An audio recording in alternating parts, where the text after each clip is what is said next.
기자부대! Hamon the beat!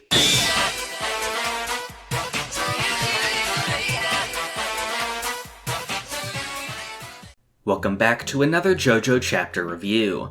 This time we're taking a look at the 6th chapter of the JOJOLands titled Jungle Warfare Part 1. Before that though, I'd like to give a shout out to my thumbnail colorist Lou, whose work you've seen on almost all of my chapter reviews. They're currently moving, so I'd like to ask that you check out their page and commission them if you can.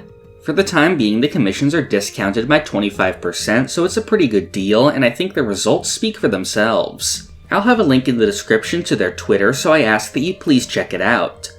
As for this month's chapter, it's a shorter one than usual, coming in at only 35 pages. In the last one, the gang finally finished their heist at Rohan's villa, stealing the diamond and mysterious lava rock that seems to have supernatural powers. Now we pick up where they left off, with the group running through the jungle pursued by a group of cats. We start off with some of Jodio's inner thoughts about his situation and what exactly the lava rock might be. This is a minor part, but as they go, Usagi points out a rare bird called an iiwi, which is honestly pretty awesome looking. Everyone stops in their tracks as once again the diamond ends up on the ground. Right after that, the drawing that Usagi stole also appears on the ground. It seems like my hypothesis earlier was right, and that riches will flow towards the lava rock.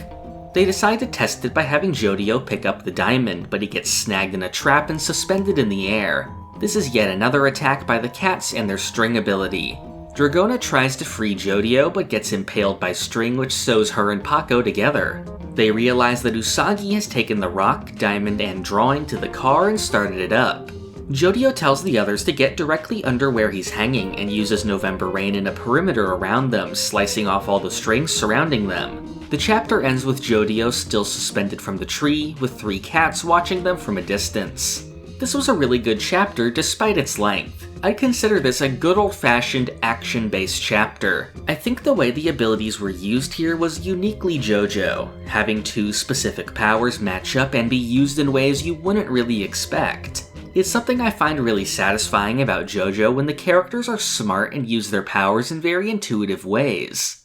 There isn't too much to say about the substance of the chapter, but I have 2 main takeaways. First is that the lava rock does indeed act as a mechanism to bring you wealth, as Rohan said, and that this was the reason for the diamond and money moving towards Rohan earlier.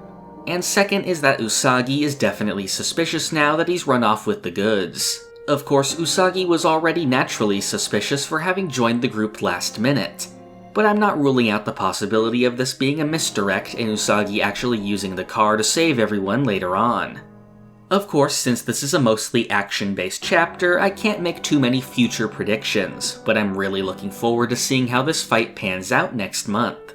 That's all I have today, but be sure to keep up with the channel in the coming months. Now that my time is freed up following the end of Crazy Diamond's demonic heartbreak, you can expect more of my normal style of videos to be releasing soon, as well as the start of a new video series that I'm really excited about.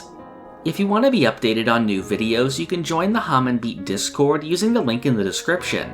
To receive rewards like Discord perks and viewer-submitted questions, you can also support the channel on Patreon. I often feature patron questions at the end of videos, so if there's anything you want to ask, you can join at any tier and submit them via my Patreon community tab. I hope you'll submit as many questions as you like, and they may be later compiled into a full Q&A video.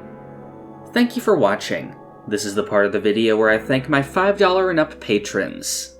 Thank you to Alex Ramirez, Doorbell, Crayon, Rigovids, Zucato, Pumpkin Doge, Marrow, Almighty Quarth, Cowrie, Gatlin Grove, Lime Jinjo, 17 Hit Combo, Sponge Cake, Cakext, Feliciano Rabaja, Rayana Meme, Christian McDonough, Navi, Manuel Etienne, Pulsedog, Great Riek, D, Dr. Zombie, and Carmo Trina.